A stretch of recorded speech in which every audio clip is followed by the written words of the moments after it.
Welcome to Orn Oth's Bedtime Stories.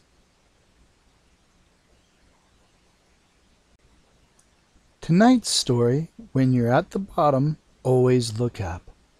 Written by Orn Oth the Dragon and read by Orn Oth the Dragon. One very warm morning, Orn Oth decided that he wanted to fly as far as he could to see what new things he could find. So he stretched his wings and jumped into the air. He flapped his little wings, and soon he was gliding just above the trees. The first thing that Orn Oth saw was some bats flying through the first rays of the sun. He knew what bats were, as he had grown up in a cave and understood that they were heading back home to sleep for the day. So he simply squeaked a good morning call to them as he passed and continued on his way. The next thing Orn Oth encountered as he continued was the end of the forest and the start of very large fields. These were farms. Orn Oth giggled as he flew over some corn, and the tips of the stalks tickled his tummy. Orn Oth flew all morning up and down the farms and all around the forest until he came to something new. A small, stone-lined well with a crank and a little roof over the top just past the farms. Orn Oth was enchanted by this little rock house that went down into the ground far more than it went up. Orn Oth landed by the well. He waddled around and climbed up on top of it, and even looked down into it, though he could not see the bottom. He thought about climbing down into the well, but he was so tired from all that flying that he decided instead to take a nap on the crank above the well that held the little bucket. Orn Oth slept while the sun crept up into the sky, and when it was almost right over the well, Orn Oth rolled over in his sleep and fell off the crank past the bucket and down into the well. At the bottom he landed in the water. This woke him up, and he thrashed about trying to get his bearings. "You can just stand up, you know. The water isn't that deep," croaked a frog. Orn Oth stood up, a bit dizzy, and looked around. As his eyes adjusted, he realized that the water really wasn't too deep. It came up almost to his shoulders, but it wasn't too bad. It was cool, but not too cold, and as water dripped off his snout, Orn Oth noticed that the rocks that made up the well were smooth and worn. "What is this place?" Orn Oth asked the frog, who was sitting on a rock that just peeked out of the water. "This is the bottom of the well, one of the best places for a frog like me," the frog said. "It is nice to meet you, but this is not the best place for me," Orn Oth replied. He stretched out his wings and started flapping. Instead of rising out of the well, Orn Oth simply splashed in the water around him and bobbed up and down in the water. "What are you trying to do?" asked the frog, shaking some of the water off that Orn Oth had splashed on him. "Oh, sorry. I was trying to fly out, but the water is too deep and my wings are too wet," Orn Oth apologized. He then started poking around in the now murky water to try to find some other way out of the well. The frog watched and waited while Orn Oth scoured the ground. After a little while, Orn Oth huffed. "No good. I can't find a tunnel out of here. I am stuck." The frog croaked a bit to soothe the tension and listened to the echoes. "We are not so different. I was in a spot very similar to you when I first came here, and felt very much the same. I learned, though, that the oddly hopeful thing about being stuck at the bottom in life is that there is nowhere to go but up," he said. "But I can't go up," Orn Oth moaned. The frog shifted a bit. "So you're telling me that a mighty dragon is going to be defeated by a hole in the ground?" asked the frog. "That sounds pretty silly if you ask me." Orn Oth waddled over through the water to the frog. "All right, silly frog, how do I get out then?" he asked, trying not to sound frustrated. The frog chuckled. "Try looking up. Don't forget that there's nothing wrong with asking for help," he said. Orn Oth shrugged and sat back looking up. Far above him he saw the roof of the well, the crankshaft, and the bucket tied to a rope. Orn Oth also looked at the wall itself. It looked a lot like a tunnel, except it was going straight up. If I call for help, someone might hear me and lower the bucket. But I don't think anyone is up there, so I will just have to climb out," Orn Oth deduced.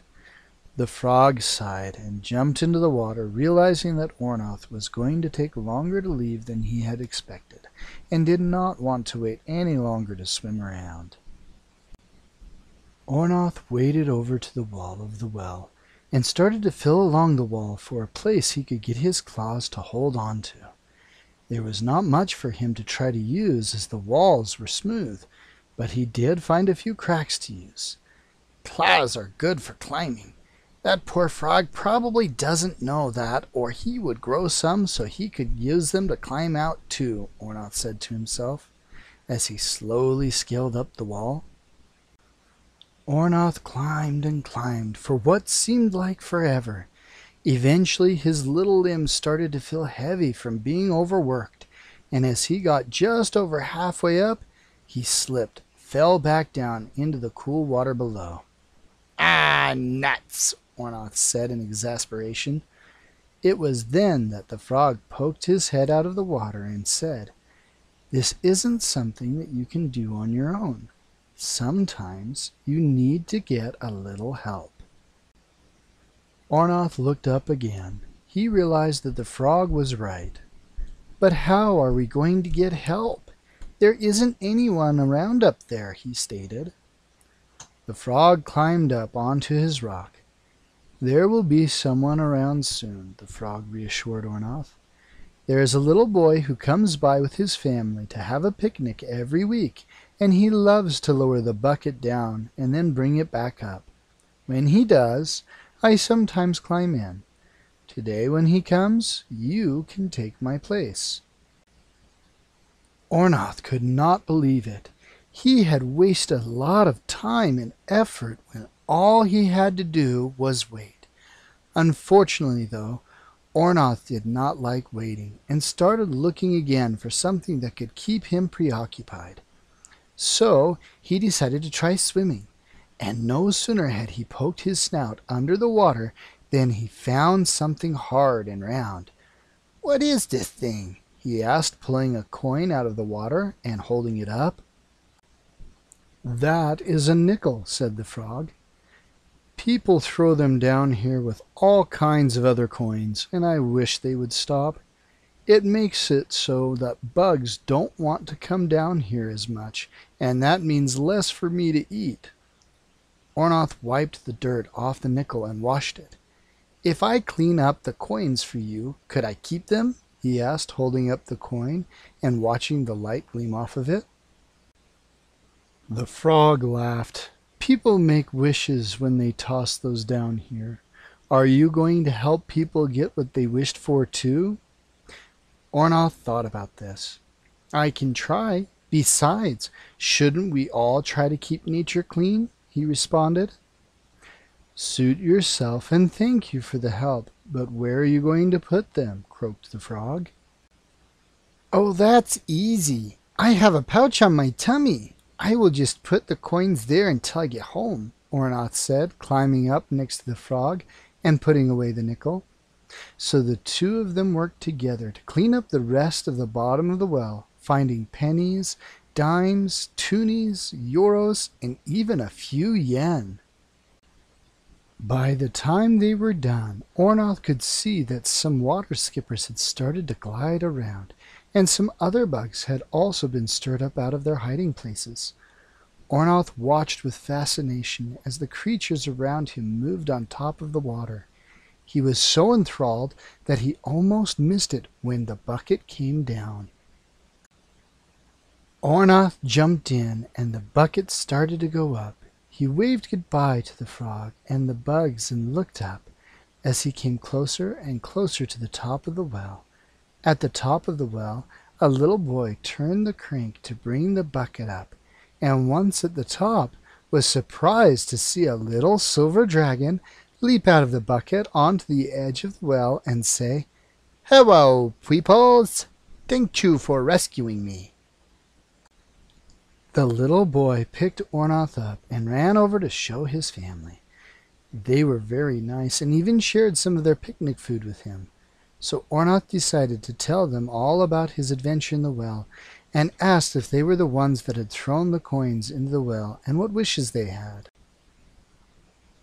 The little boy told Orn Oth that he had thrown a few of the coins into the well and had not known that it was not good for the creatures at the bottom. He had been wishing for a way to see what it was like to fly. Orn Oth was not sure how to grant this wish, but he did want to help. "I fly all the time. I would be happy to teach you, but you don't have any wings," he told the boy. The boy laughed at the idea of having wings, but his father came up with an idea and asked Orn Oth if he would fly around with a cell phone that had a camera on it and record his trip. Orn Oth agreed, and after learning how to use the device, he flew all around so that the boy could have his wish by watching the video. By the time he returned, it was getting late, and the family had to pack up to leave. They told Orn Oth they had come from a place called a city. Then, as they drove off, Orn Oth flew high up into the sky and watched them leave, thinking that one day he would like to see a city for himself, but that would have to wait for another day. Orn Oth flew back the way he had come, over the fields and past the farms, through the forest and up the mountain.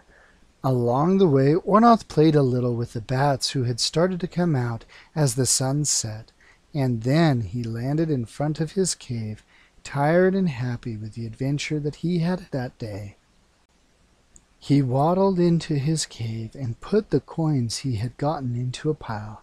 "This make a nice bed for me," he said, then curled up on his little pile of coins and fell asleep, dreaming of all the wishes he would help fulfill. The end.